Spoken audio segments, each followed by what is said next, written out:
여러분 안녕하십니까? 촛불에 불을 붙였고 끝내 대통령을 자리에서 끌어내리게 한 박근혜 전 대통령 국정농단 사건의 재판이 3년 9개월 만에 마무리됐습니다.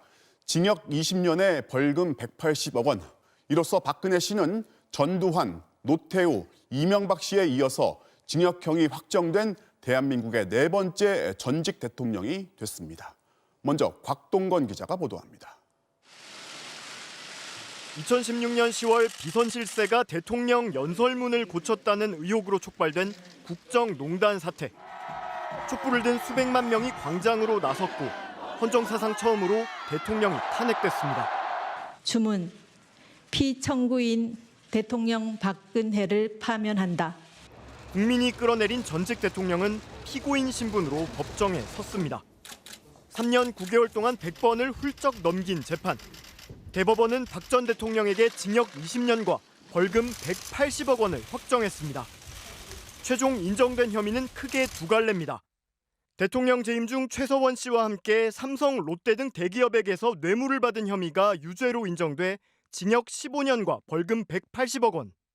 국가정보원의 특수활동비 35억 원을 상납받은 국고 손실 등 혐의 역시 유죄, 징역 5년입니다.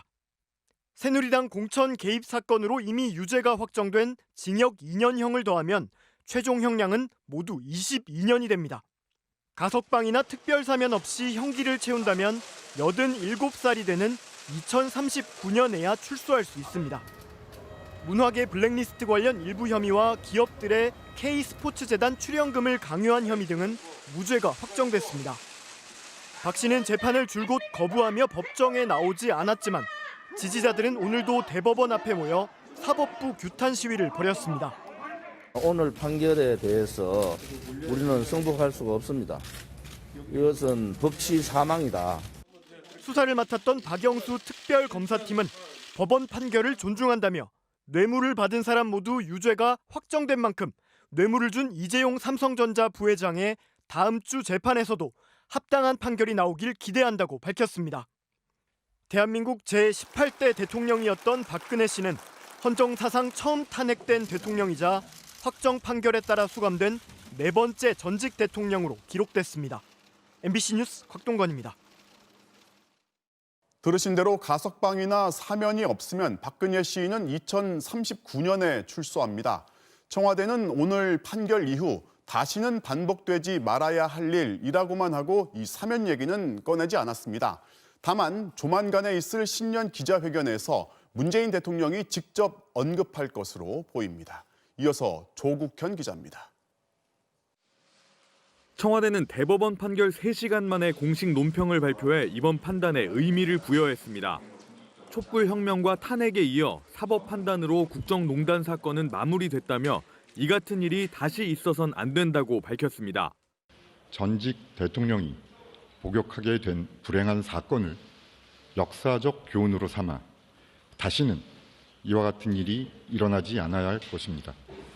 곧바로 특별 사면 여부를 묻는 질문이 나왔는데 청와대는 대법원 선고가 나오자마자 사면을 언급하는 건 부적절하다고 답했습니다. 사면 문제에 대해선 곧 있을 신년 기자회견에서 문재인 대통령이 직접 언급할 것으로 보입니다.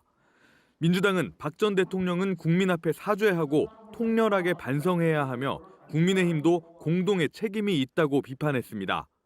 대한민국 역사에 실수 없는 치욕과 세계 민주주의 사회에 오점을 남겼습니다. 사면론을 공론화했던 이낙연 대표는 국민 공감과 당사자 반성이 먼저라는 당의 원칙을 존중한다며 박 전 대통령이 진솔하게 사과하는 게 옳다고 말했습니다. 국민의힘은 법원 판결을 존중하고 엄중히 받아들인다는 짤막한 논평만 내놨습니다.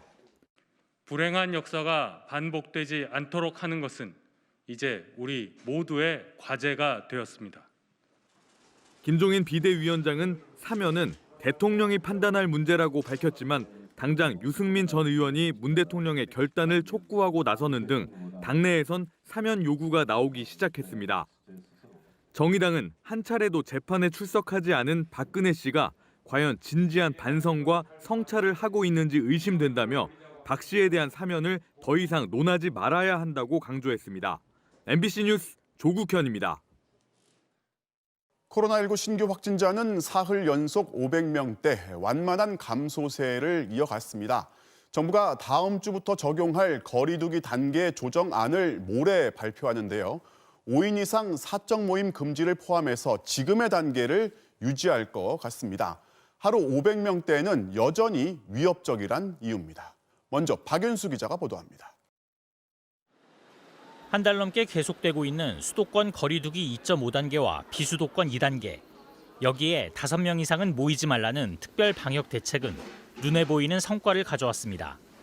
국내 발생 확진자 수는 2주 만에 절반 수준으로 떨어졌고 환자가 대규모로 발생하는 집단 감염의 비중도 크게 줄었습니다. 5인 이상 모임 금지를 통해서 모임, 여행 최소화로 3단계로의 상향 조정 없이 코로나19를 감소세로 전환시켰다고 평가하고 있습니다. 그렇다고 해서 안심할 수 있는 상황도 아닙니다. 개인 간 감염이 계속되고 있는 데다 겨울철과 변이 바이러스라는 변수까지 더해져 재확산 가능성 또한 여전합니다. 지역사회 감염의 저변이 매우 넓고 또 실내 활동이 많은 계절적 요인이 있습니다. 거리두기 완화가 이루어질 경우 재확산의 우려는 상존한 상황입니다. 따라서 방역당국은 오는 일요일에 끝나는 사회적 거리두기 조치를 현 단계 그대로 연장하고 5명 이상 모임 금지 조치도 유지하는 쪽으로 가닥을 잡고 있습니다. 다만 실내 체육시설과 노래방, 학원 등이 단계적으로 영업을 할 수 있도록 허용하는 방침은 예정대로 추진할 계획입니다. 영업시간 제한이나 과도한 인원 제한 등 영업 현장과 동떨어진 방역수칙은 반드시 완화해야 합니다. 정부는 오는 16일 구체적인 업종별 방역 지침을 발표할 예정입니다. MBC 뉴스 박윤수입니다. 정부가 현재 코로나19의 후유증을 연구하고 있는데 그 중간 결과를 오늘 발표했습니다. 코로나에서 회복하고 3개월 정도가 지나면 이 탈모나 운동할 때 금방 숨이 차는 증상이 가장 많았고 또 우울감을 호소하는 사례도 발견됐습니다. 이어서 이덕영 기자입니다. 지난해 7월 코로나19에 감염됐다 완치된 환자의 사진입니다. 듬성듬성한 머리카락 사이로 두피가 훤히 보이고 머리카락은 한 움큼씩 빠져 있습니다. 감기 전에 한 뭉탱이 엄청 큰 뭉치로 빠지고 감고 나서 정말 많이 빠지고 아주 머리가 엄청 많이 흩어져 있고. 방역당국이 코로나19 확진 판정을 받은 성인 40명을 추적 조사한 결과 회복 후 3개월이 지나면 이처럼 탈모와 운동할 때 숨이 차는 증상이 많았고 6개월 후에는 피로감을 호소하는 환자들이 많았습니다. 폐기능 저하가 나타났던 환자의 경우 회복 3개월 시점엔 폐에 염증이 남아 있었고 6개월 후엔 대부분 호전됐지만 일부는 폐가 딱딱해지는 폐 섬유화가 발생했습니다. 폐 기능과 관련해서는 60세 이상의 고령 및 중증이었던 환자에게서 높은 경향을.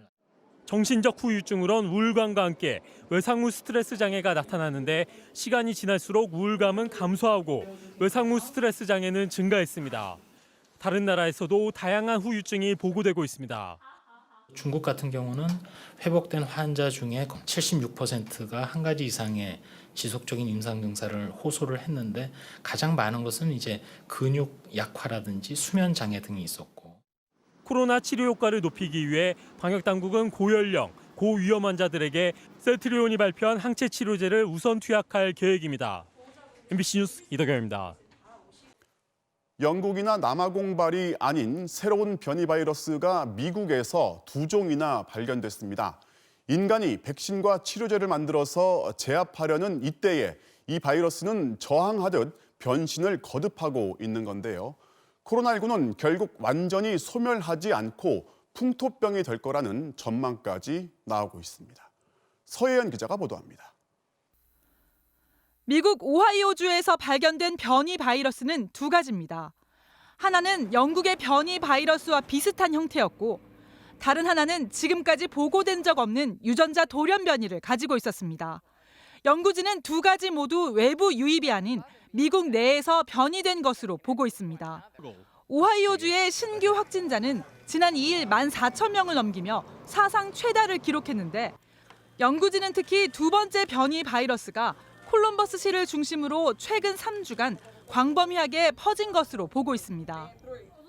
We are finding the virus with the 3 additional mutations more commonly in patient samples, and that suggests that it may be more able to spread or be more transmissible. 연구진은 그러나 변이 바이러스가 더 치명적이거나 백신 효과를 떨어뜨린다는 근거는 아직 없다고 밝혔습니다. 영국 남아공, 일본에 이어 미국에서도 변이 바이러스가 확인되면서 코로나19 바이러스가 변이를 거듭하며 영원히 없어지지 않을 것이라는 전망도 나오고 있습니다. This is very normal for a virus to mutate. So I don't want to put in this is not a new finding. Viruses do mutate. 미국 에머리대 연구진은 백신이 보급돼 집단 면역이 형성된 뒤에도 코로나19가 사라지지 않고 몇 년 뒤 혹은 수십 년 걸려 감기와 같은 풍토병으로 남을 것이라는 연구 결과를 발표했습니다. 즉 감기처럼 낮은 강도로 유행하면서 드물게는 중증으로 나타난다는 겁니다. 백신 제조사 모더나의 CEO도 코로나19는 사라지지 않을 것이라며 이 바이러스와 영원히 함께 살아야 할 것 같다고 말했습니다. 영국의 변이 바이러스는 전 세계 50개 국가에서 발견되는 등 빠르게 확산되고 있습니다. WHO는 변이 바이러스로 인해 올해 상황이 작년보다 더 힘들어질 것이라고 경고했습니다. MBC 뉴스 서혜연입니다. 국내 한 연구팀이 전국의 성인을 상대로 백신 접종을 두고 인식 조사를 했는데요. 좀 더 지켜보고 접종하겠다는 답이 더 많았고 이 안전성과 효과에 대한 임상 실험을 확신한다와 하지 않는다가 엇갈렸습니다. 아직 망설이는 거죠. 미국에서는 이미 900만 명이 접종을 했는데요. 박선아 기자가 2차 접종까지 마친 한국계 미국인 의사를 화상으로 만나서 접종의 뒷얘기를 들어봤습니다. 지난해 12월 미국 남부 테네시주의 한 종합병원, 띄엄띄엄 놓인 의자에 사람들이 앉아 있습니다. 코로나 백신 접종을 기다리는 의료진들입니다. 오늘은 출근하자마자 백신부터 맞는 날입니다. 이 병원 내과 의사인 한국계 미국인 장영성 씨도 화이자 백신을 맞았습니다. 백신을 맞겠다 선택하신 이유가 있을까요? 코로나 환자분들 중에서도 가장 최악의 케이스들을 많이 접하고 그러다 보니까 백신을 맞는 게 위험 부담이 더 낮다고 생각했습니다. 1차 접종 때는 독감 백신을 맞을 때처럼 별 이상 반응을 못 느꼈다고 합니다. 1차 접종 후에는 딱히 부작용이라고 말할 이런 리액션도 없었고요. 국소 부위가 조금 쿡쿡 쑤시는 정도, 그리고 그것도 그날만 그랬고 그 다음날부터는 완전 말짱했습니다. 2차 접종은 3주 뒤인 지난 11일에 이루어졌습니다. 1차 접종 때와는 달리 몸 여기저기에서 구체적인 반응이 왔습니다. 대수롭지 않게 생각했는데 많이 힘들더라고요. 근육통 좀 있고 오한 있고 두통도 좀 있고 그냥 솔직히 하루 종일 컨디션이 조금 많이 안 좋았어요. 함께 접종받은 동료들도 대부분 비슷한 반응을 겪었고 증상이 심한 일부는 병가를 내기도 했습니다. 하지만 장 씨는 보편적인 면역 반응이라고 평가했습니다. 10%에서 15% 사람들이 그런 증상을 느낀다고 들었었는데 굳이 부작용이라기보다는 정상적인 면역 반응이라고 생각합니다.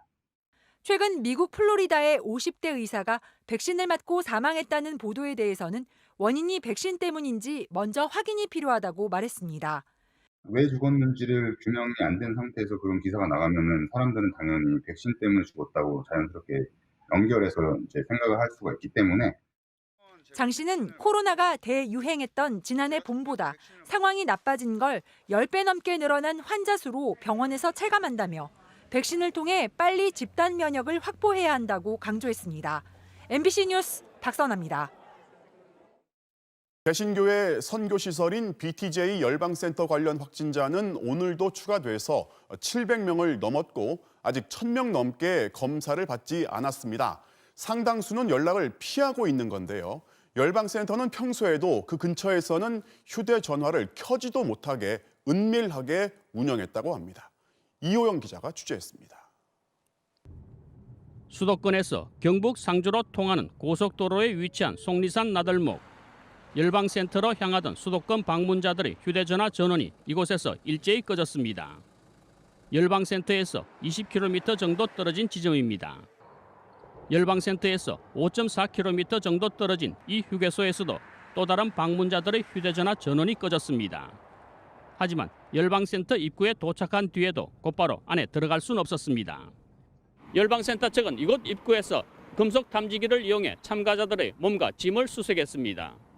전화기는 물론 카메라와 녹음기 등 전자기기를 확인하기 위해서입니다.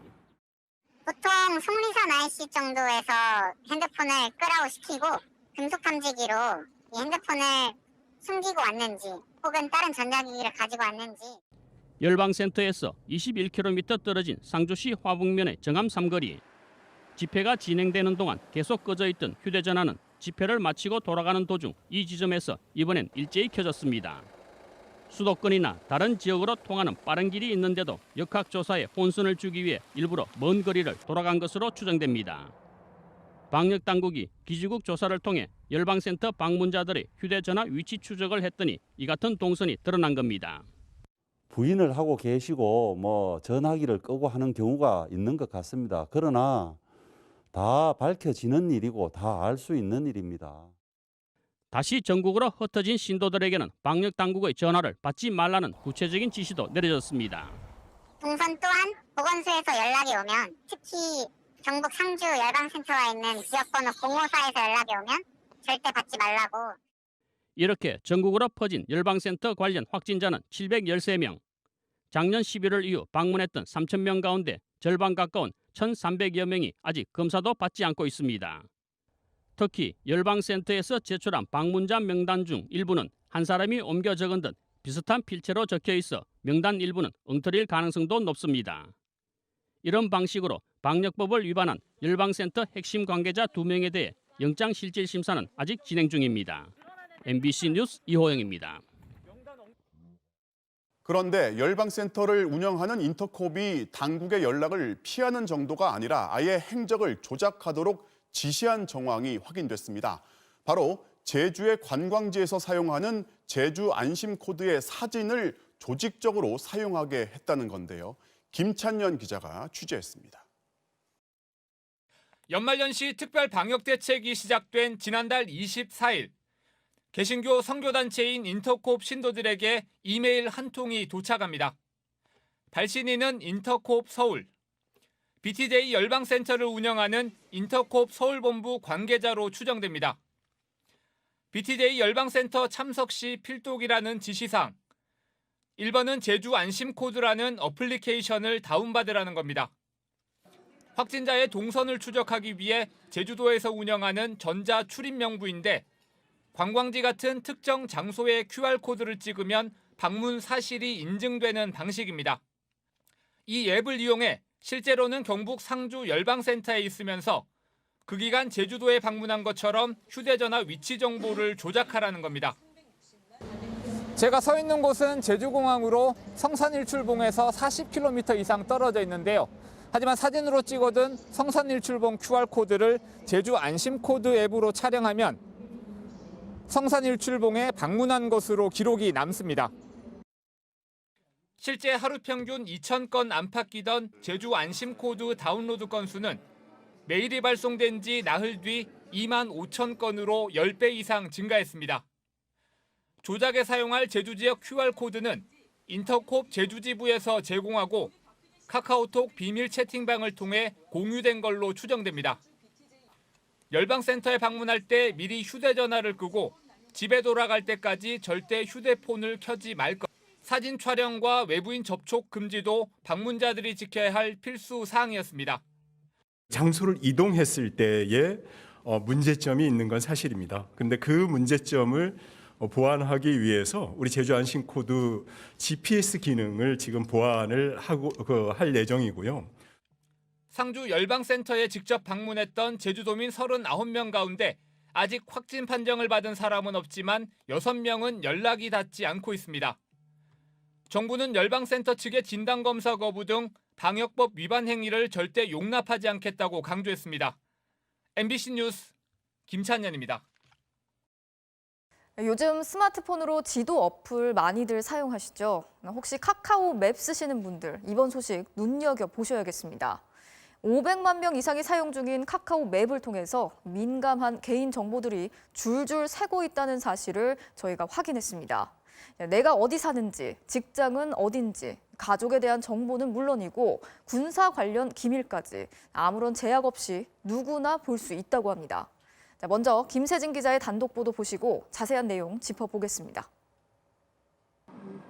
카카오맵을 사용 중인 김모 씨는 최근 자신이 방문한 음식점에 리뷰를 달다가 깜짝 놀랐습니다. 다른 사람들이 쓴 리뷰를 클릭해봤는데 그 사람의 집 주소는 물론 친구와 부모님 아파트, 동호수까지 줄줄이 나왔기 때문입니다. 댓글로 다른 사람 실명하고 집 주소 같은 것도 나오고요. 그다음 뭐 친척집, 그다음에 자기가 병원 다녔던 곳 이런 것도 나오고 뭐 애들 뭐 유치원 같은 것도 나와가지고 이건 뭐 애들한테 위험하지 않나 이런 생각. 카카오맵에서 음식점 리뷰를 눌러봤습니다. 리뷰를 쓴 사람이 저장한 주소 목록이 뜨고 그 사람 집 주소는 물론 지인들 이름과 몇 동 몇 호까지 다 나옵니다. 또 다른 사용자의 경우는 직장 동료와 상사 수십 명의 상세 주소는 물론 본인의 출장 내용을 적어둔 메모까지 보입니다. 이들의 이름과 주소 등을 조합해 검색하니 5분도 안 돼 회사는 물론 근무 부서까지 알아낼 수 있었습니다. 그렇다면 이들은 본인 정보가 이렇게 공개되는 걸 알고 있을까? 그 정보 공개 허용하는 버튼이 있는지도 몰랐다고 하시고요. 그 어떤 경로로 노출이 됐는지 기억도 안 난다고 하시더라고요. 좀 많이 당황하신 것 같고 놀라신 것 같고요. 이번엔 한 병원 리뷰를 클릭했더니 리뷰를 쓴 사람의 즐겨찾기에 군사 기밀로 보이는 내용들이 들어 있습니다. 작전 부대의 이름과 위치, 훈련 진지의 위치도 있습니다. 얼마나 정확한 정보인지 확인하기 위해 카카오맵을 작동시키니 깊은 산속으로 안내합니다. 네, 이 산 입구에는 아무런 표지가 없었지만 이 실제 산을 올라와 보니 카카오맵에 나타난 군 진지의 위치가 이렇게 동일함을 알 수 있었습니다. 말씀 좀 여쭐게요. 3대대가 저기 위에요, 밑에요. 여기에요. 국방부에 확인한 결과 이 정보를 저장한 사람은 현직 군 간부였습니다. 부대 진지 같은 경우에는 실제 상황이 되면 가장 먼저 거기로 이동을 해서 대응을 해야 되는 상황인데요. 그 위치나 상황이 적이나 누구나 볼 수 있는 거라면은 사실상 군 작전이라는 게 무용지물이나 다름없는. 내밀한 개인정보도 공개돼 있습니다. 식당 리뷰를 쓴 사람의 폴더를 누르니 불륜을 저질렀던 장소, 심지어 성행위를 어디서 어떻게 했는지가 빼곡하게 적혀 있습니다. 이 사람은 자녀들 학교나 직장까지 함께 올려놔 누군가 마음먹으면 얼마든지 악용이 가능해 보입니다. 또 다른 사용자는 전국의 집창촌 주소를 저장해뒀는데 본인 실명은 물론 자녀로 보이는 아이 사진까지 함께 볼 수 있습니다. 취재팀이 카카오맵 장소 리뷰 400개를 무작위로 골라 확인해보니 10%가 넘는 42명의 사생활 정보가 훤히 공개돼 있었습니다. 그렇다면 카카오맵은 이들로부터 개인정보 공개 동의를 제대로 받았을까? 카카오맵 장소를 저장하려면 반드시 폴더에 넣게 돼 있는데 폴더 제목을 입력하려고 화면을 누르자 자판창이 튀어올라 정보 공개에 동의하는지 묻는 질문을 가려버립니다. 그런데 이 질문은 처음부터 기본 설정이 공개로 돼 있어 가려진 질문을 못 보고 확인을 누르면 자신도 모르게 동의한 걸로 처리돼 모든 정보가 공개되는 겁니다. 몰랐어요, 이게 다 공개되는 거는. 만약에 공개 비공개를 전혀 볼 수가 없게끔 돼 있더라고요. 자판에 이제 가려져가지고 바로 올라와 버리더라고요. 현재 정부 가이드라인에는 정보 수집 동의를 받을 때 기본 설정을 동의로 해놓지 말라고 명시돼 있습니다. 이에 대해 카카오는 사용자들이 카카오맵에 저장하는 정보는 장소일 뿐 개인정보가 아니기 때문에 기본 설정을 공개로 해놓은 것이라고 해명했습니다. 전문가들은 카카오로서는 사용자들이 서로의 장소를 많이 읽고 공유할수록 앱 이용률이 높아져 이득이라고 말합니다. 그 소셜 네트워크 사업자들은 기본적으로 그 가입자들이 자신의 개인정보를 최대한 공개하게 하도록 어떤 시스템을 설계를 하려는 유인을 가지고 있는 거죠. 그래야 그 플랫폼 자체의 어떤 정보가 많아지고 그것이 또 다른 어떤 이용자들의 가입을 이제 이끌 수가 있기 때문에 카카오가 보안책을 약속한 가운데 전문가들은 카카오 측이 의도적으로 정보 수집 절차를 이렇게 설계했는지 조사가 필요하다고 지적했습니다. MBC 뉴스 김세진입니다. 예, 카카오 맵 이용하시는 분들 기사 보시고 많이 놀라셨을 텐데 바로 이어서 관련 내용 취재한 김세진 기자에게 몇 가지 궁금한 점들 더 물어보겠습니다. 자, 김 기자, 요즘 이런 지도 어플 사용하시는 분들 굉장히 많으신데 이 개인정보 노출, 이 카카오 맵만 해당이 되는 겁니까? 네, 일단 이 음식점의 리뷰를 달고 그다음에 장소를 저장하는 기능은 네이버나 구글에도 다 있고요. 하지만 그게 다거든요. 그런데 이제 카카오는 이 장소들을 폴더에 저장하도록 한 겁니다. 예를 들면 이 상암동 맛집이라고 하고 밑에 장소들을 저장할 수 있고요. 예. 그리고 이 폴더들을 남이 열어보게 할 수 있습니다. 공유나 구독을 통해서요. 사실 이 분야에서는 카카오가 경쟁사인 이제 네이버에 조금 뒤처진 상황이기 때문에 폴더식으로 해서 정보량을 또 늘리고 또 사용자들 간의 공유도 쉽게 해서 카카오 맵 이용률을 높이려는 전략으로 보입니다. 저 같은 경우에는 사실 카카오 맵은 안 써봤는데 이 카카오 내비는 자주 사용을 하거든요. 네네. 이 혹시 내비는 어떻습니까? 맵이랑 정보가 뭐 공유가 되는 겁니까? 예, 그건 아닙니다. 이 두 서비스의 정보는 일단 분리돼 있습니다. 예, 알겠습니다. 네. 어쨌든 오늘 뉴스 보시면서 놀라신 분들 굉장히 많으실 것 같은데 네. 지금 카카오 측의 반응은 이용자들이 정보 공개에 동의를 한 거다 이런 입장인 거죠? 네, 하지만 이 취재 과정에서 만난 분들 가운데 이게 공개되는 걸 알고 있었던 분은 전혀 없었습니다. 심지어 저희 기자들도 오늘 제 기사를 보고 놀라서 카카오맵에 들어가서 비공개로 많이 전환을 하셨거든요. 네. 이 문제의 과정을 제 카카오맵을 통해서 좀 보여드리면요. 예. 가상으로 제 친구의 주소와 이제 이름을 저장을 한다고 하면 이렇게 저장 버튼을 누르면 폴더를 지칭을 해야 됩니다. 예. 그럼 폴더명을 하는 순간 이렇게 보시면 이렇게 공개 허용 이 부분이 글자에 가려지게 됩니다. 자판에 가려지는 네, 거네요. 가려지게 되는 거죠. 예. 그렇게 되면 이 부분을 모른 채 이렇게 이름이나 완료를 하면 바로 완료가 되겠죠. 그럼 제가 그렇군요. 비공개냐 동의냐를 모른 채 저장을 할 수밖에 저장을 없는 할 거네요. 수밖에 없는 예. 겁니다. 자, 그러면 카카오맵을 이미 사용하신 분들, 사용하고 계신 분들 어떻게 해야 되는 겁니까? 네, 이 화면을 잠깐 다시 보시면요. 예. 여기 보시면 이제 폴더 옆에 세 가지 점이 있는데 여기를 누르면 삭제나 이 비공개 전환이 이렇게 가능하게 됩니다. 그런데 이게 위를 보시면요. 조회수가 제가 접속한 것보다 본인이 접속한 것보다 좀 많이 나온다. 이렇게 되면 남들이 열어봤을 가능성이 크니까 예. 빨리 삭제하시는 것이 좋겠습니다. 그 카카오 측은 보완책을 검토하겠다고 했는데 어쨌든 개인의 정보를 마구 노출시킨 거지 않습니까? 네네. 법적인 책임을 물을 수는 없습니까? 네, 그렇습니다. 유럽 연합의 경우 개인정보를 이렇게 유출하지 않아도 개인정보 유출이 쉽도록 시스템을 만들었다는 이유만으로 그 기업 전체 매출의 최대 4%의 과징금을 물리고 있습니다. 우리도 이런 방향으로 제도 개선을 하고 있는데요. 하지만 지금으로선 이런 개인정보 유출에 대해서 해당 기업에 크게 책임을 물리거나 피해자 보상을 해주지는 않고 있습니다. 예. 예, 이제 와서 보완책을 내놓겠다곤 했지만 이미 개인정보 유출 피해를 보신 분들이 너무 많아서 걱정입니다. 계속 관련 소식 지켜보도록 하겠습니다. 지금까지 경제팀 김세진 기자였습니다. 잘 들었습니다. 예, 다음 소식 전해드리겠습니다. 입주민이 경비원을 폭행하는 일이 또 벌어졌습니다. 지난 주말 경기도 김포의 한 아파트에서 한 입주민이 경비원들에게 침을 뱉으며 주먹을 휘둘렀는데 코뼈가 부러지고 갈비뼈에 금이 갈 정도였습니다. 지난해 고 최희석 경비원 사건을 계기로 괴롭힘 방지법까지 생겼지만 경비원을 대상으로 한 갑질이 끊이지 않고 있습니다.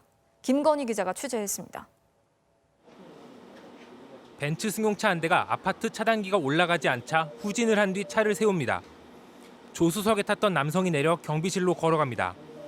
운전자가 따라 내려 말려보지만 뿌리치고 들어갑니다. 안에 있던 경비원 한 명에게 소란을 피워 다른 경비원 2명이 더 왔지만 막무가내였습니다.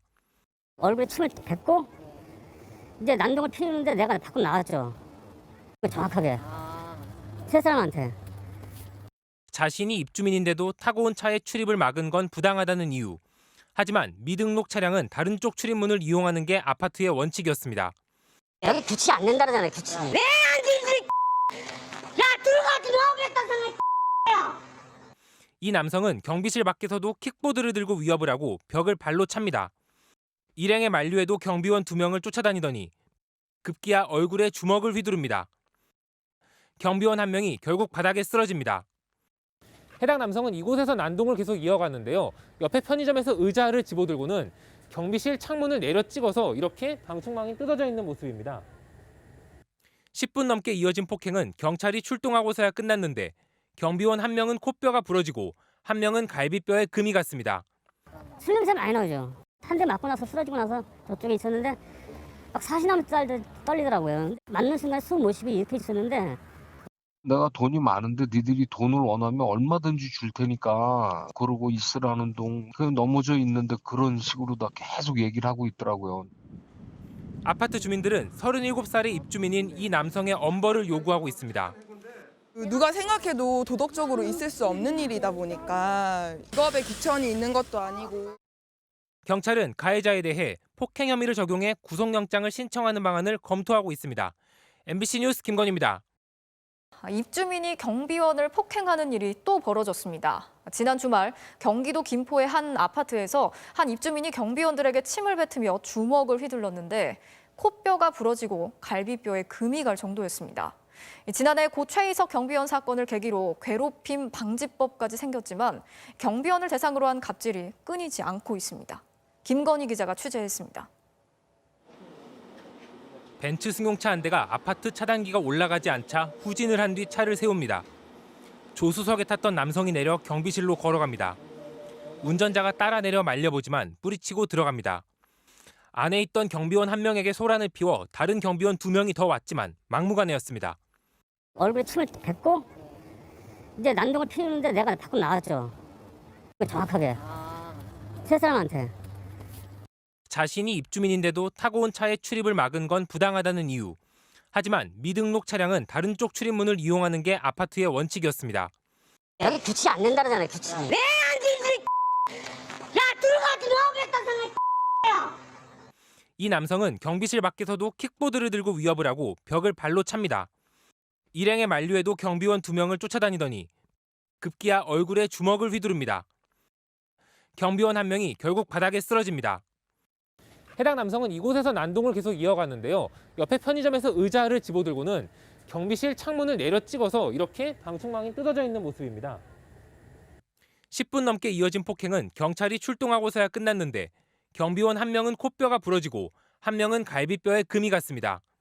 술 냄새 많이 나죠. 한 대 맞고 나서 쓰러지고 나서 저쪽에 있었는데 막 40남자들 떨리더라고요. 맞는 순간 숨 못 쉬고 이렇게 있었는데 내가 돈이 많은데 니들이 돈을 원하면 얼마든지 줄 테니까 그러고 있으라는 동 그 넘어져 있는데 그런 식으로 다 계속 얘기를 하고 있더라고요. 아파트 주민들은 37살의 입주민인 이 남성의 엄벌을 요구하고 있습니다. 누가 생각해도 도덕적으로 있을 수 없는 일이다 보니까 직업에 귀천이 있는 것도 아니고. 경찰은 가해자에 대해 폭행 혐의를 적용해 구속영장을 신청하는 방안을 검토하고 있습니다. MBC 뉴스 김건희입니다. 자, 이렇게 경비원에 대한 갑질과 폭력이 계속되고 있는 가운데 갑질로 인한 경비원의 정신적 피해가 산업재해로 인정된 첫 판단이 나왔습니다. 주차 위반차에 딱지를 붙였다는 이유로 폭언과 폭행을 당했던 아파트 경비원에 대해서 산재가 인정됐습니다. 보도에 임명찬 기자입니다. 지난해 6월 경기도 군포의 한 아파트. 경비원 정모 씨가 주차대에 있는 제네시스 차량에 주차 위반 스티커를 붙입니다. 잠시 뒤 차 주인이자 인근 유치원 원장인 박모 씨가 오면서 실랑이가 시작됩니다. 경비원은 박 원장이 모욕적인 발언을 하면서 수차례 폭행했다고 주장했습니다. 표현 그대로 얘기했습니까? 야, 이 자식아, 너 저기 주인이 누구야? 누가 시켰어? 그러면서 정 씨는 당시 충격으로 전치 2주의 경추 디스크 상해 진단을 받았습니다. 불면증과 우울감 같은 후유증도 생겼습니다. 정상적인 업무 수행이 힘들어진 정 씨는 사직서를 냈고 지난해 9월 산업재해를 신청했습니다. 충격이라든지 이런 것 때문에 말씀 자체가 매우 어눌하시고 기억력이라든지 이런 것들이 매우 감퇴되어 있었고요. 불면증이라든지 3개월여 만에 나온 결론은 산업재해가 인정된다였습니다. 근로복지공단은 업무 중 겪은 폭행과 폭언으로 스트레스가 높아졌고 외상 후 스트레스 장애가 생긴 원인이 됐다고 판단했습니다. 갑질로 인한 경비원의 정신적 피해가 산재로 인정된 첫 사례입니다. 병원비와 함께 일을 하지 못한 기간만큼 평균 임금의 70%를 보상받을 수 있는 길이 열렸지만 마냥 반길 처지는 아닙니다. 정 씨는 사건 이후 지병이 악화돼 현재 중환자실에서 치료를 받고 있습니다. 몸이 갑자기 안 좋아져가지고 쓰러졌어요. 스트레스를 받았다 보면 더 악화가 되지 뭐 좋아지지는 않지 않습니까? 일반적으로 생각했을 때요. 정 씨를 폭행한 혐의로 벌금 50만 원에 약식 기소됐던 유치원 원장 박 씨는 이에 불복해 정식 재판을 신청했습니다. MBC 뉴스 임명찬입니다. 가습기 살균제 피해 사건과 관련해서 살균제를 만든 SK케미칼, 애경의 대표이사 등이 이틀 전 무죄 판결을 받았습니다. 이 법원은 가습기 살균제와 폐 질환 사이에 인과관계가 없다는 근거를 들었는데요. 하지만 전문가들은 동물 실험만을 판단의 근거로 삼은 건 적절하지 않다면서 법원을 비판하고 있고 피해자들의 반발도 이어지고 있습니다. 보도에 이재민 기자입니다. 1심 법원의 무죄 선고 이틀 뒤 피해자 가족들이 다시 모였습니다. 990원짜리 살균제 하나 때문에 부인을 잃은 남편은 피가 거꾸로 솟습니다. 피해자는 엄연히 존재하는데 가해자는 없다고요? 이런 개 같은 법이 어디 있습니까? 이거 누가 책임질 겁니까? 누가 책임지냐고요? 폐렴과 천식을 앓는 아이들 생각에 몸서리치는 엄마. 이 제품을요, 제 손으로 사서 썼어요. 제가 아이들한테 엄마가 미안해라고 하는데 책임질 사람이 없잖아요. 법원의 무죄 근거는 피해자들이 사용한 가습기 살균제를 썼을 때 반드시 폐 질환이나 천식에 걸리는 동물 실험 결과가 없다는 겁니다. 하지만 가습기 살균제 성분을 쥐한테 주입했을 때 폐 질환이 생기거나 새끼가 죽은 채 태어난다는 연구 결과 법원도 알고 있었습니다. 그런데도 법원은 살균제 성분을 체내에 주입한 방법이 다르다며 판결 근거로 삼지 않았습니다. 법원의 판단이 지나치게 선택적이고 협소했다는 지적이 나오는 이유입니다. 불확실한 정보 또는 부족한 정보만에다가 무게를 얹어서 무죄다라고 한 거고요. 결국은 사람을 또 실험으로 해야 된단 말이냐. 수백 명의 피해자가 같은 병에 걸린 임상 증거는 명확한 상황. 동물 실험에 전적으로 판단을 맡겨 판단을 그르친 역사적 경험은 적지 않습니다. 1만 명이 넘는 기형아의 원인이 됐던 약, 탈리도마이드가 대표적 사례입니다. 기형아, 사상자 엄청난 큰 사건이 났었는데 그 경우도 그 동물 실험에서는 확인이 안 돼서 이제 시판이 된 것. 법원 판결에 문제가 있다고 본 전문가들은 다음 주 반박 기자회견을 준비하고 있습니다. MBC 뉴스 이재민입니다. 고 박원순 전 서울시장의 성추행 의혹은 박 전 시장이 숨지면서 진실이 밝혀지지 않았는데요. 이 피해자가 성폭행을 당한 또 다른 사건의 재판에서 법원이 박 전 시장의 성추행으로 피해자가 고통을 입었다면서 피해를 처음 인정했습니다. 피해자에 대한 또 다른 성폭력 가해자는 법정 구속됐습니다. 김정인 기자가 전해드리겠습니다. 고 박원순 전 서울시장을 성추행 혐의로 고소한 피해자는 비서실의 다른 직원 정모 씨로부터 성폭행을 당했다고도 신고했습니다. 총선 전날 회식을 한 뒤 술 취한 자신을 모텔로 데려가 성폭행했다는 겁니다. 법정에선 정 씨는 성폭행 혐의를 부인하며 피해자의 정신적 고통은 자신이 아닌 박원순 전 시장의 성추행 때문이라고 주장했습니다. 피해자는 같지만 가해자가 다른 성폭력 혐의 재판에서 박 전 시장의 성추행 의혹이 언급된 겁니다. 재판부도 피해자가 박 전 시장의 성추행으로 상당한 정신적 고통을 받았다고 밝혔습니다. 지난해 5월부터 받은 피해자의 정신과 상담 기록들이 근거로 제시됐습니다. 박 전 시장이 함께 일한 지 1년 반쯤 뒤부터 속옷 차림의 사진을 보내고 성적으로 부적절한 문자를 보냈다고 호소했다는 겁니다. 법적으로 피해를 호소할 기회를 잃게 되었는데 피해자가 입은 피해에 대해서 재판부에서 일정 부분 판단을 해주셨다라는 게 피해자에게는 조금이나마 위안이 될 것 같습니다. 재판부는 정 씨의 성폭행 혐의도 유죄로 봤습니다. 박 전 시장과 별개로 믿었던 정 씨의 범행이 정신적 고통의 직접적 원인이라며 징역 3년 6개월을 선고하고 정 씨를 법정 구속했습니다. 앞서 경찰은 박 전 시장이 숨져 성추행 혐의를 수사할 수 없고 부시장과 전현직 비서실장이 강제추행을 방조한 혐의도 증거가 부족하다며 사건을 지난달 종결했습니다. MBC 뉴스 김정인입니다. 네, 얼마 전 BMW가 운전을 하다 시동이 꺼질 수 있다면서 국내 차량 10만 대 정도의 리콜을 통보했습니다. 그런데 막상 리콜을 받으러 가면 지점에 따라서 내년, 내후년, 심지어 5년 뒤에 오라고 합니다. 이 황당한 리콜 사태 이준희 기자가 취재했습니다. BMW 차량을 모는 송구영 씨는 작년 10월 아찔한 일을 겪었습니다. 타이밍 체인이 끊어지면서 시동이 멈춰 오르막길에서 차가 서버린 겁니다. 갑자기 시동이 딱 꺼지고 엑셀도 안 먹히고 이게 시동 꺼지면 브레이크도 안 먹히거든요. 나중에 이제. 그런데 손 씨는 이 일이 있기 거의 한 달 전 이런 일이 벌어질 수도 있으니 수리를 하라는 리콜 통지서를 받았습니다. 당시 통지 내용에 놀라 정비센터에 연락했지만 순서가 밀려 수리를 받지 못한 상황이었습니다. 21년 5월이나 6월 가능한 날짜가. 좀 황당했죠. 주행 중에 위험한 상황이 발생할 수도 있다고 왔는데 그나마 손 씨는 사정이 나았던 편이었습니다. 취재진이 직접 전화해보니 짧게는 10개월, 길게는 5년 뒤에야 수리가 가능하다는 답변이 돌아왔습니다. 가장 빨리 하시는 게 내년 11월이세요. 저희 센터 23년 7월 정도부터 가능하세요. 2025년 12월 달 아니면 26년도 1월 달 지금 진행되고 있습니다. 왜 이런 일이 벌어진 걸까? 지난해 BMW가 시동 꺼짐 현상을 이유로 리콜 통보를 한 차량은 9만 9천 대. BMW 대부분 차종에서 일어난 시동 꺼짐에 대해 국토교통부가 문제를 제기하자 결국 리콜을 실시한 거였습니다. 문제는 엔진을 완전히 해체해야 해서 차 한 대 수리하는데 최소 하루 이상이 걸리는 점. 하지만 전국 68개 BMW 정비센터 중 이 수리가 가능한 건 절반에 불과합니다. 이 정도까지 얘기하는 건 저희도 처음이에요. 보통은 뭐 정말 길어봐야 3달 안에는 예약을 잡아드리는데 제가 도저히 소화할 수 없는 양이라서. 이런 데 대한 대비 없이 무작정 리콜 통지를 하다 보니 소비자들로선 불안감만 커진 상황. 취재가 시작되자 BMW는 수리 가능한 센터를 확대하는 등 대안을 찾겠다고 밝혔습니다. 국토부도 앞으로는 리콜 계획서에 제작사의 정비 시설과 능력을 함께 확인하도록 제도를 개선하겠다고 설명했습니다. MBC 뉴스 이준입니다. 네, 요즘 택배 현장은 정말 쉴 틈 없이 바쁠 겁니다. 이런 와중에 사고로 불이 난 현장 옆을 지나던 택배 기사가 그냥 지나치지 않고 소화기로 차 유리를 깨서 3명을 구해내고 불길도 잡았습니다. 김태욱 기자가 취재했습니다.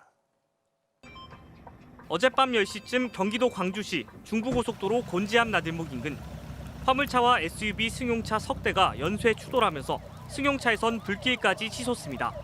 일촉즉발의 상황, 인근을 지나던 화물차 기사가 황급히 차에서 내려 화재 현장으로 뛰어갑니다.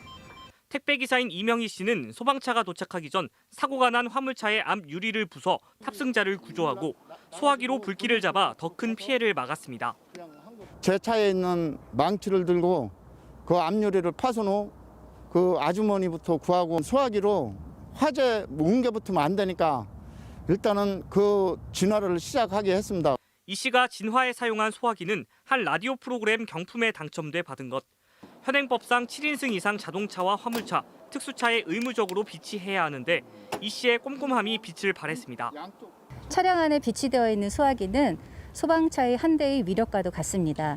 평상시에도 소화기 사용법을 숙지해 두시면 많은 도움이 될 것 같습니다. 대전시는 신속한 조치로 시민 3명을 구한 이 씨를 119 의인상에 추천하고 이 씨와 소속 택배사에 소화기와 화재 감지기를 선물했습니다. MBC 뉴스 김태욱입니다.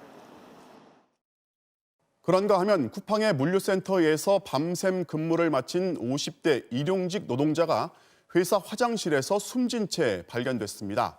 지난 8개월 동안 쿠팡의 비정규직 3명이 이렇게 돌연사했는데 사인이 모두 심근경색으로 추정됩니다. 대체 물류센터의 노동 환경이 어떻길래 이런 죽음이 잇따르고 있는 건지 윤상문 기자가 현장 취재했습니다. 지난 11일 새벽 쿠팡 물류센터에서 숨진 채 발견된 51살 여성 최모 씨가 마지막 길을 떠납니다. 최 씨는 요양병원 사회복지사로 일하다 지난달부터 언니와 함께 쿠팡에서 물품을 선별하는 아르바이트를 시작했습니다. 그리고 6번째 출근 날 저녁 6시부터 새벽 4시 반까지 밤샘 작업을 한 뒤 들른 화장실. 최 씨는 끝내 집으로 돌아가지 못했습니다. 쓰러진 동생은 함께 일을 나온 언니가 발견했습니다. 그날도 힘들다가 안 했어요. 오히려 제 눈이 빨갛다고 언니 힘들어서 어쩌냐고 그냥 미안하죠.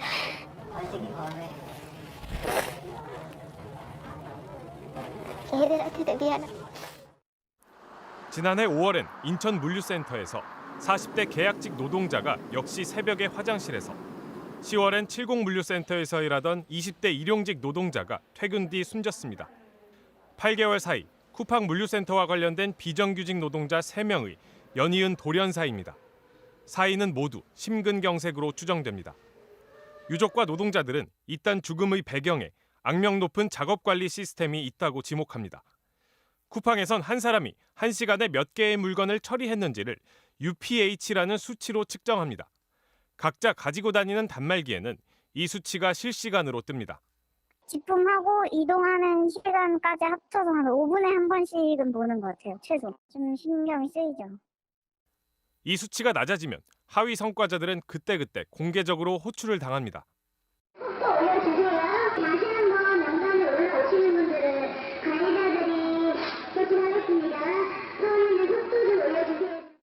여러 차례 문제가 제기됐지만 달라지지 않았습니다.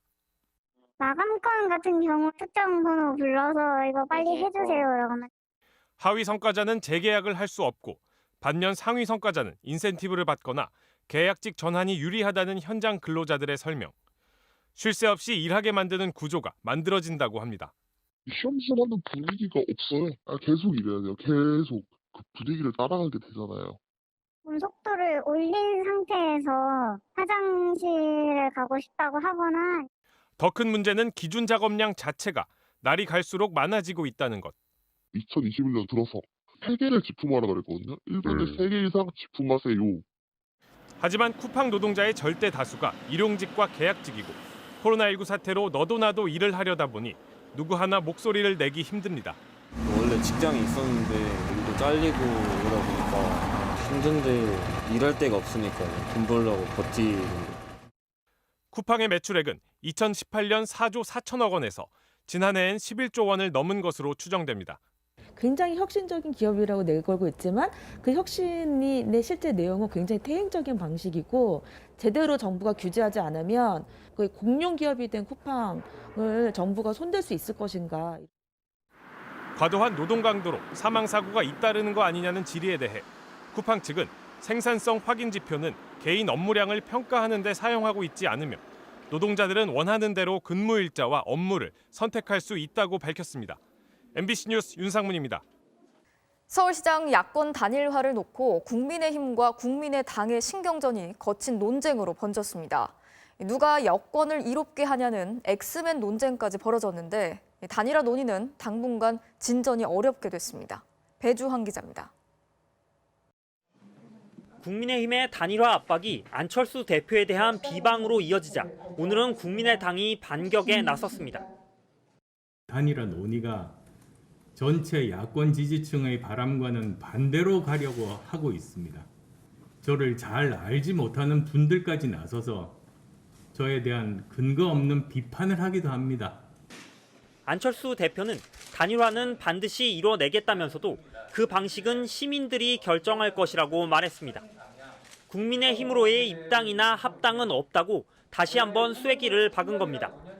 더 나아가 국민의힘이 여당을 이롭게 하는 엑스맨이 될 수 있다는 거친 주장도 공개석상에서 터져 나왔습니다. 제1야당은 왜 모든 게 자기들 중심입니까? 청와대와 민주당이 헛발질해서 반사이익 좀 얻으니까 기고만장해서 국민의 간절함은 보이지 않는 것입니까? 하지만 국민의힘 쪽에선 오늘도 안 대표에 대한 공격이 이어졌습니다. 뒷북 정치다. 시간을 끄는 사이 국민의힘 경선 열차는 이미 출발했다는 지적에 안 대표가 민주당 시절엔 보수에게 나라 못 맡긴다고 도끼 서리게 발언했다는 등의 과거 행적까지 들춰낸 공격이었습니다. 김종인 비대위원장은 각자 갈 길 가다가 추후 단일화 논의를 해보자는 입장입니다. 단일화는 우리 3월 초에 나가서 얘기를 할 것이고 그렇지 않고 하면은 우리 당에 들어와서 하는 둘 중에 한 가지밖에 없으니까 그 이외에는 얘기할 게 없어요. 야권의 거친 신경전과 달리 민주당은 달아오르지 않는 분위기가 고민입니다. 유일하게 출마를 선언한 우상호 의원은 경선 일정을 빨리 확정해달라고 촉구했습니다. 쓸쓸하고 외롭습니다. 등장할 등판 후보가 좀 조속히 나타나서 재미있고 아름다운 경선이 빨리 진행되기를 바라는 마음이죠. 민주당의 서울시장 선거 레이스는 박영선 중기부 장관과 박주민 의원의 출마 여부가 결정될 것으로 보이는 다음 주쯤 본격화될 전망입니다. MBC 뉴스 배주환입니다. 네, 이어서 오늘 이 뉴스 전해드리겠습니다. 역사적으로 기념하고 보존해야 할 사적지에 대학생들이 무단으로 침입하는 일이 있었는데요. 경찰 조사 중에 밝혀진 무단 침입 이유가 황당했습니다. 인적이 없는 깊은 밤, 광주의 한 산책로에 정체불명의 남성들이 나타났습니다. 울타리 안쪽을 살피더니 이내 2m 높이의 울타리를 훌쩍 뛰어넘어 들어갑니다. 그리곤 10여 분 후 나타나 다시 울타리를 넘어 사라졌습니다. 이들이 들어간 곳은 옛 국군 광주통합병원. 5.18 당시 고문과 폭행으로 다친 시민들이 치료받았던 곳으로 5.18 사적지 중 하나입니다. 2007년 폐쇄된 후 외부인 출입이 통제됐는데요. 이들은 왜 깊은 밤 이 건물에 무단 침입했을까요? 5.18 관련 행사 관계자가 건물 내에서 불을 피운 흔적 등을 발견하면서 경찰 수사가 시작됐고 결국 20대 대학생들이 붙잡혔습니다. 무단 침입 이유가 황당했습니다. 공포체험 영상을 보고 따라했다는 건데요. 온라인에는 국군 광주병원 공포체험 영상이 다수 올라와 있습니다. 너무 무섭잖아. 무서운데 왜 들어가냐고요. 신발 유튜버 되기 싫어. 국내 유명 공포체험 장소 중 하나인 경기도 광주 곤지암 정신병원에 비교하며 여자친구와 꼭 가야 할 장소로 꼽는가 하면 소위 귀신 탐지기로 불리는 전자기기까지 동원한 영상도 있었습니다. 누르자마자 울립니다. 폐가를 찾아다니며 영상을 만들다 이제는 5.18 사적지까지 공포체험 콘텐츠로 이용하고 있는 겁니다. 젊은 세대들이 5.18 사적지를 단순하게 공포 체험장 수준으로 바라보는 게 정말 안타깝게 생각하고 있는데 5.18 사적지는 우리 광주 시민뿐만이 아니라 전 국민의 재산이자 지켜야 될 자존심임을. 광주시는 침입 감지 센서 설치 등 대책을 검토하고 있습니다. 경찰은 5명 중 실제 건물에 들어간 3명에게 건조물 침입 혐의를 적용했습니다. 오늘 이 뉴스였습니다. 트럼프 미국 대통령이 임기 중 2번이나 탄핵을 당한 유일한 대통령이라는 기록을 역사에 남기게 됐습니다. 하원에서 내란 선동 책임을 물어서 탄핵 소추안을 통과시켰는데 공을 넘겨받은 상원은 트럼프의 퇴임 이후에나 일정을 잡기로 하면서 남은 임기 6일은 채울 수 있게 됐습니다. 워싱턴에서 박성호 특파원이 취재했습니다. 폭도들에게 유린된 지 일주일 만에 이젠 요새처럼 변해버린 의사당에서 새로운 역사가 쓰여졌습니다. 현직 대통령이 내란을 선동한 자로 지목돼 임기 중 2번이나 탄핵당하는 초유의 일이 벌어졌습니다. And we know that the President of the United States incited this insurrection. He must go. He is a clear and present danger to the nation that we all love. 트럼프 대통령 탄핵안은 민주당이 다수인 하원에서 232대 197로 가결됐는데 공화당에서도 10명의 찬성표가 나왔습니다. I'm not afraid of losing my job, but I am afraid that my country will fail. I am not choosing a side, I'm choosing truth. It's the only way to defeat fear. 이제 관심은 상원에서 공화당의 이탈표가 17 이상 나와 탄핵을 확정할 수 있을까입니다. 열쇠를 쥔 미치 매코넬 원내대표는 어떻게 투표할지 아직 정하지 않았다며 유연한 태도를 보였습니다. 하지만 지금은 질서 있는 정권 이양에 집중할 때라며 트럼프가 퇴임하기 전에 탄핵안 심리를 시작하자는 민주당 요구를 거부했습니다. 트럼프 대통령은 당장 쫓겨나지 않고 남은 임기 6일을 채울 수 있게 됐습니다. 불명예의 당사자가 된 그는 폭력을 자제해달라는 뒤늦은 호소를 영상 메시지로 공개했는데 탄핵에 대한 언급은 없었습니다. No true supporter of mine could ever threaten or harass their fellow Americans. If you do any of these things, you are attacking our country. 바이든 당선인은 상원의 탄핵안 심리와 동시에 경기 부양안과 내각 인준 등 다른 현안도 급하다는 점을 강조했습니다. 이렇게 의회 앞에는 대통령 취임식을 지켜볼 관람석 설치가 한창인데요. 결국 바이든 행정부는 상원에서 탄핵안 처리라는 과제를 떠안은 채 출범하게 됐습니다. 워싱턴에서 MBC 뉴스 박성호입니다. 트럼프 대통령은 이번 의회 난입 사태로 업계에서도 큰 타격을 입을 것으로 보입니다. 트럼프와 더 이상 거래를 하지 않겠다는 기업이 속출하면서 돈줄마저 끊길 처지에 놓였습니다. 보도에 김정원 기자입니다. 뉴욕 센트럴 파크에 있는 울먼 아이스링크. 겨울이면 스케이트를 즐기는 사람들로 북적이고 여러 영화에도 등장하는 뉴욕의 명소입니다. 1980년대 중반 재정난에 허덕이던 뉴욕시는 부동산 사업가였던 트럼프에게 아이스링크 재개장을 맡겼습니다. We came in 3 months ahead of schedule. We also came in $750,000 under budget. 트럼프는 센트럴 파크에 있는 또 다른 아이스링크와 회전 목마, 뉴욕시 소유의 골프장 운영권도 갖고 있습니다. 네 곳에서 나오는 수익은 연간 190억 원 정도. 하지만 지지자들의 의회 난입 사태로 트럼프는 짭짤한 수익원을 잃게 됐습니다. 뉴욕시는 트럼프가 반란을 선동하는 범죄 행위를 저질렀다며 모든 계약을 파기한다고 밝혔습니다. It is within our power to terminate all contracts with the Trump organization. So we will no longer be doing any business at all. 골프 광인 트럼프와 좋은 관계를 유지해오던 프로골프협회 PGA도 등을 돌렸습니다. PGA 측은 내년 챔피언십 대회를 트럼프 소유의 골프장에서 열기로 했었지만 의회 난입 사태 이후 장소를 변경했습니다. That conducting the PGA Championship that Trump administered would be detrimental to the PGA of America brand. 도이체방크도 결별 대열에 합류했습니다. 이에 따라 트럼프는 2023년까지 3,400억 원의 부채를 상환해야 합니다. 트럼프를 지지한 공화당 의원들에게도 불똥이 튀었습니다. 아마존과 월마트, 월트 디즈니 등은 바이든 당선인의 승리 인증을 거부한 공화당 의원들에게 정치 자금을 기부하지 않겠다고 선언했습니다. 미국 언론은 의회 난입 사태 이후 트럼프란 브랜드가 폐기물 취급을 받기 시작했다고 전했습니다. 공화당 내에서조차 트럼프 탄핵을 지지하는 공화당 의원들에게 5천만 달러, 우리 돈 548억 원의 정치 후원금을 주겠다는 단체까지 생겨나 트럼프는 말 그대로 고립무원의 상황에 놓이게 됐습니다. MBC 뉴스 김정원입니다. 정부의 방역 조치로 문을 닫을 수밖에 없는 소상공인들, 자영업자들의 피해를 국가가 직접 보상해주자는 법안들이 쏟아지고 있습니다. 보상 없는 영업 제한은 위헌이라는 주장도 제기되고 있는데 여야 지도부 차원의 결단은 아직까지 보이지 않습니다. 최경재 기자가 취재했습니다. 구제역 같은 가축 전염병으로 살처분이나 축사 폐쇄 같은 조치를 취하면 손실을 보전해주도록 우리 법은 규정하고 있습니다.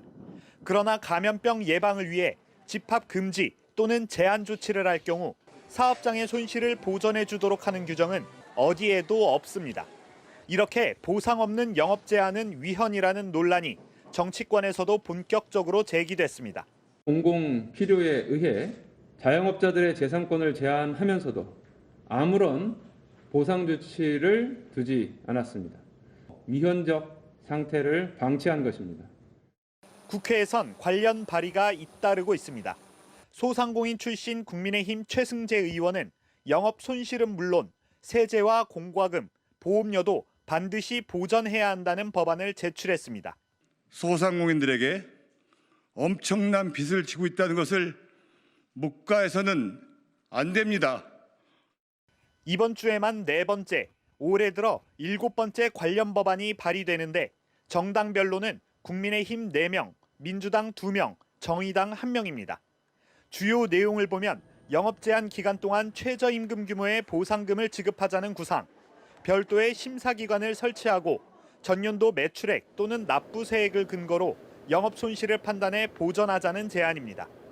더불어민주당은 방향엔 공감하면서도 구체적인 모델을 제시하지는 못하고 있습니다. 규모, 기준, 그다음에 방식 등에 대한 여러 가지 고민이 있기 때문에 그런 문제에 대해서 저희들이 잘 검토해서. 국민의힘 역시 당 차원보다는 상임위원회에서 심사해 나갈 사안이라는 입장이어서 손실 규모 산정과 재정 문제로 난색을 표하는 정부를 끌어내긴 역부족인 상황입니다. MBC 뉴스 최경재입니다. 한 아파트 관리 업체가 주민들에게 관리비를 허위로 청구해 빼돌린 혐의로 검찰 수사를 받고 있습니다. 주민들이 허위 청구를 발견해서 지자체에 민원을 제기했더니 담당 공무원 오히려 주민들에게 과태료를 부과했다고 합니다. 천호선 기자입니다. 전남 무안의 한 국민임대 아파트 단지입니다. 경비원을 포함해 관리업체 직원은 서너 명으로 모두 만으로 60살이 넘었습니다.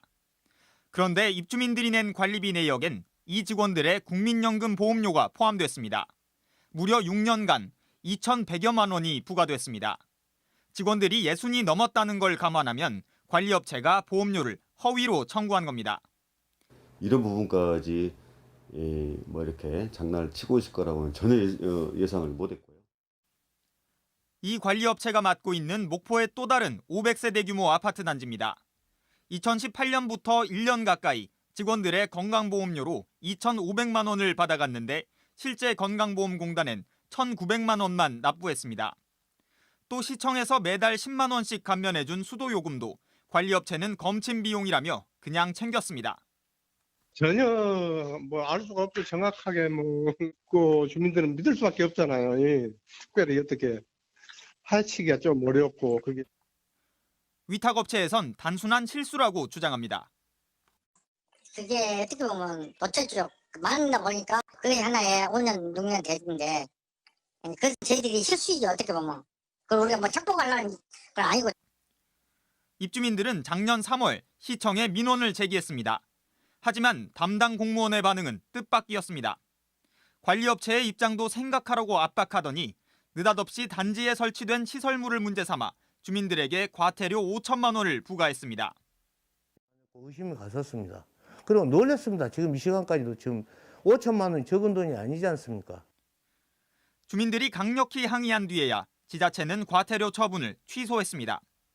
제가 솔직히 이것은 제가 공무원으로서 한 것이 아니고 제가 소정을 했기 때문에 이 바닥에 있었기 때문에 이런 부분을 말해드린 거예요. 근데 그 부분을 공직자로서 잘못한 거 저는 맞아요. 그 부분 잘못한 걸 인정할게요. 그 부분은. 문제의 관리업체는 호남 지역에서 아파트 단지 60여 곳을 맡고 있습니다. 주민들은 지난해 10월 이 업체를 횡령 등의 혐의로 검찰에 고발했습니다. MBC 뉴스 천호성입니다. 겨울 축제들이 코로나19 때문에 모두 취소가 되자 낚시객들이 시골 마을의 호수로 몰려들고 있습니다. 마스크를 잘 쓰지 않는 건 물론이고 단체로 술을 마시는 경우까지 있어서 지역 주민들은 불안해하고 있습니다. 김상훈 기자가 현장 취재했습니다. 넓은 얼음판 위에 빙어 낚시를 즐기는 사람들이 가득합니다. 곳곳에 텐트가 설치돼 있고 아이들은 신나게 얼음 썰매를 탑니다. 마치 겨울 축제가 열린 것 같지만 호수 주변으로는 빙어 낚시를 하지 말라는 현수막이 곳곳에 걸려 있습니다. 코로나19 방지를 위해 마을 주민들이 설치해둔 겁니다. 또 다른 낚시터입니다. 이것도 현수막으로 출입구를 막아놨는데요. 뒤에 보시면 평일인데도 5, 60명 정도 낚시객이 몰려들어 있습니다. 주말엔 수백 명씩 몰려들고 있습니다. 주말에는 내가 보기에는 한 200~300명, 한 200명 정도는 올 것 같아. 이 때문에 주민들은 아예 마을 입구를 막기도 하고 또 임시로 설치한 컨테이너에서 매일 교대로 나와 길을 통제하고 있습니다. 동네에 전염이 될까 봐 입구에서 전혀 통과를 안 시키고 있습니다. 낚시객들은 과도한 조치라며 반발합니다. 코로나에서 뭐 다 조심조심하고 있지만 막힌 공간에서 그게 감염 우려가 많지. 여기 전체적으로 확산되는 건 아니지 않습니까? 그죠? 하지만 현장에서 보면 모든 낚시객들이 방역 수칙을 충실히 지키는 건 아닙니다. 마스크를 잘 안 쓰는 건 물론 여럿이 모이거나 심지어 단체로 술을 마시는 경우도 목격됩니다. 지자체 측은 강제로 출입 금지까지 시킬 수는 없다며 곤혹스러워하고 있습니다. 아니 거리 두기 하시고 마스크 쓰시고 뭐 이렇게 계도를 하고 있습니다. 근데 저희가 하천 법상의 법상으로 해서 뭐 제재를 가할 수 있는 그런 것들은 없기 때문에 주민들과 지자체는 꼭 빙어 낚시를 하고 싶다면 출입자 명부도 있고 거리 두기도 이뤄지는 전문 낚시 영업장을 찾아달라고 요청하고 있습니다. 하지만 매년 찾던 익숙한 낚시 공간을 코로나19 때문에 양보할 수는 없다는 낚시객들이 적지 않아 갈등은 당분간 계속될 것으로 보입니다. MBC 뉴스 김상훈입니다.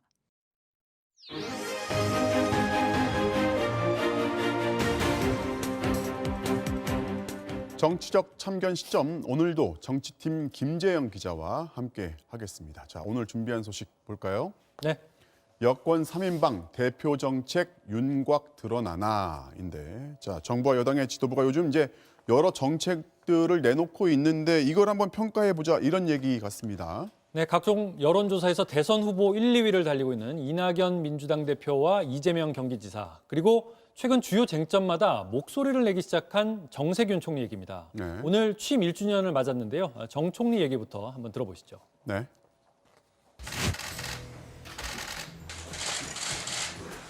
취임하자마자 엿새 만에 확진자가 발생을 했어요. 그래서 참 힘든 기간이었는데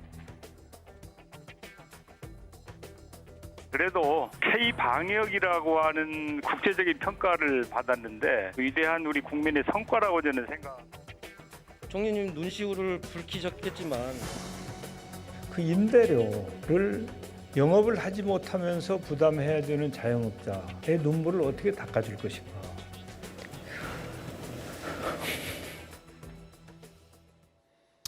자, 뭐 아무래도 이제 현직 총리이다 보니까 이게 지금 최대 현안이죠. 코로나19 얘기가 많습니다.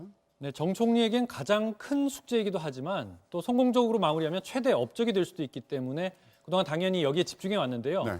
최근엔 정치적 현안에도 목소리를 내기 시작했습니다. 직접 들어보시죠. 네.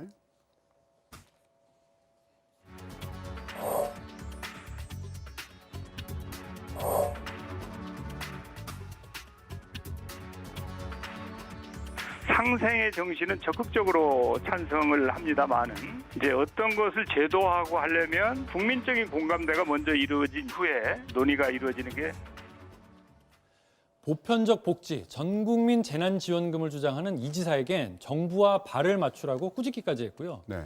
또 이낙연 대표의 이익공유제에 대해선 취지엔 공감하지만 또 다른 갈등을 낳을 수 있다며 부정적인 입장을 드러내기도 했습니다.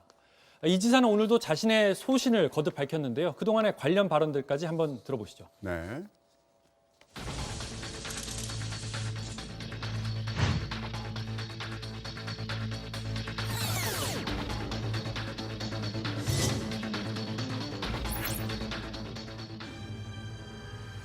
제가 제일 답답한 게 그런 건데요. 국민의 세금으로 만든 거니까 모두에게 공평하게 줘야 된다라고 하는 것이지 이건 불쌍한 사람을 돕는 제도가 아니라는 거예요.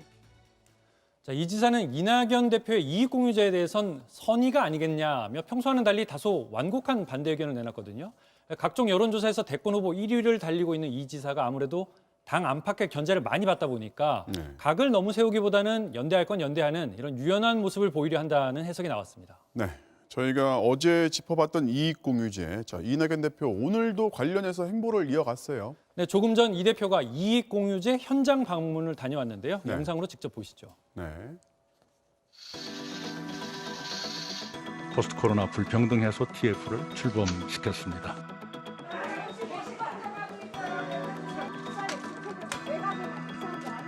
어려운 시기일수록 손을 맞잡으면 고통이 가벼워지겠고요. 이 공유제다 해서 이걸 조금 더 폭넓게 연구를 하고 있습니다.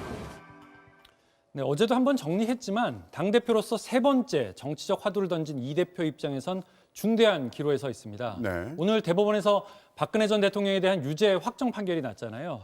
다음 달이 설 연휴인데 이를 전후해서 사면, 또 전국민 재난지원금, 또 2.5단계 방역 수위 조절 같은 여권 3인방 저마다의 쟁점 현안들이 다시 화두가 될 전망이어서 이들의 행보에 더욱 관심이 모아지고 있습니다. 뭐 정책 경쟁은 옳은 방향인데 이게 대선 주자 개인한테 디딤돌이 될지 아니면 걸림돌이 될지 아직은 선명하지 않은 것 같습니다. 자, 오늘은 여기까지 듣겠습니다. 지금까지 김재영 기자였습니다.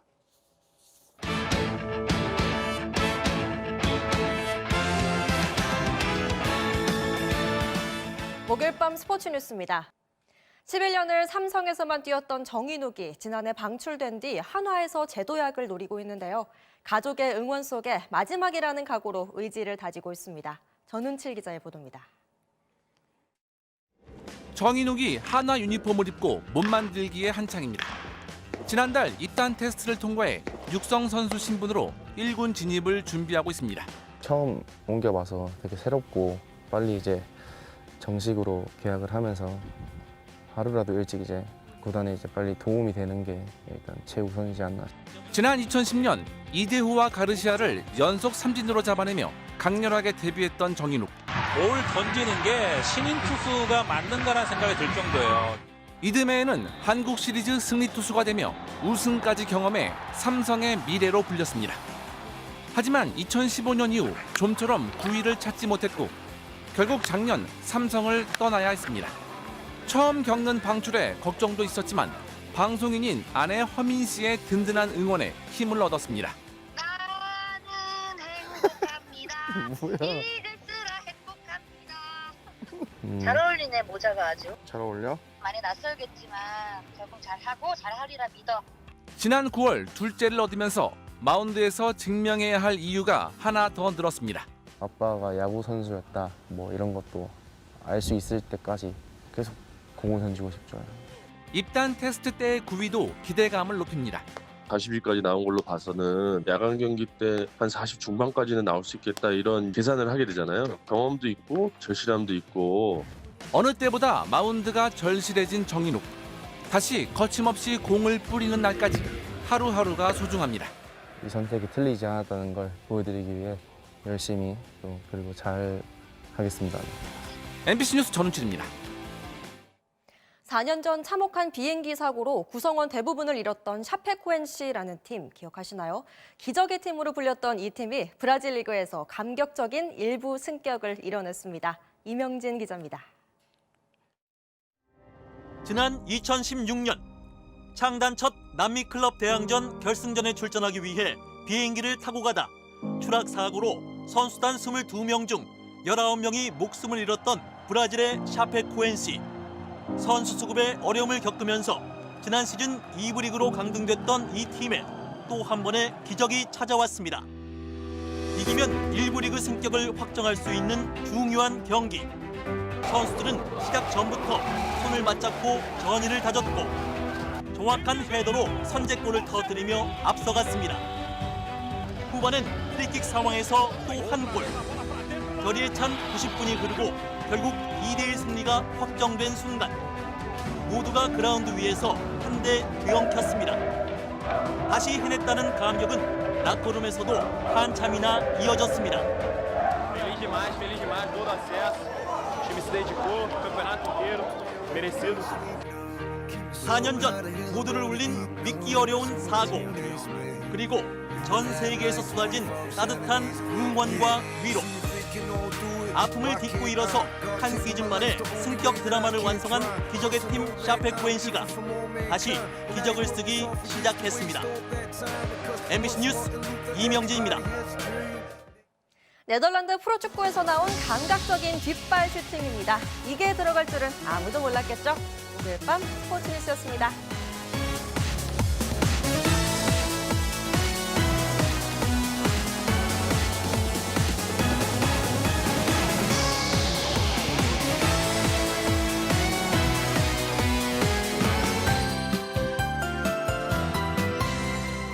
오후 들어 수도권 지방은 잠시나마 공기질이 나아졌는데요.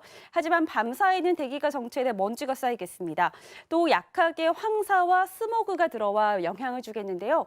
그래도 심하게 걱정할 정도는 아닙니다. 주로 아침과 밤 시간대 서쪽을 중심으로 농도가 짙어지겠고 이 먼지는 내일까지 머물다가 점차 사라질 전망입니다. 내일 비 소식이 있긴 합니다만 양이 많지 않습니다. 북쪽에서 비구름이 다가오면서 아침에 수도권 지방부터 비를 뿌리겠고요. 낮 동안에는 그 밖에 내륙으로 비가 확대되겠는데요. 비의 양은 5에서 많아야 10mm 정도입니다. 이 비구름이 찬 공기를 몰고 오면서 강원 산지는 비가 눈으로 밖에 내려 쌓이겠습니다. 내일 출근길 내륙에서는 안개가 끼겠고요. 비나 눈은 밤에 대부분 그치겠습니다. 해안가에서는 바람이 점차 강해지겠습니다. 아침 최저 기온은 오늘보다 더 오릅니다. 서울 1도, 부산 9도가 되겠고요. 낮 최고 기온은 서울 9도, 대구와 광주 15도까지 오르겠습니다. 주말에는 영하 10도 안팎의 강추위가 찾아오겠고요. 일요일 밤과 월요일 새벽 사이 서울 등 서쪽에는 또 눈이 올 것으로 예보돼 있습니다. 날씨였습니다. 1월 14일 뉴스데스크 마치겠습니다. 오늘도 함께 해주신 여러분 고맙습니다.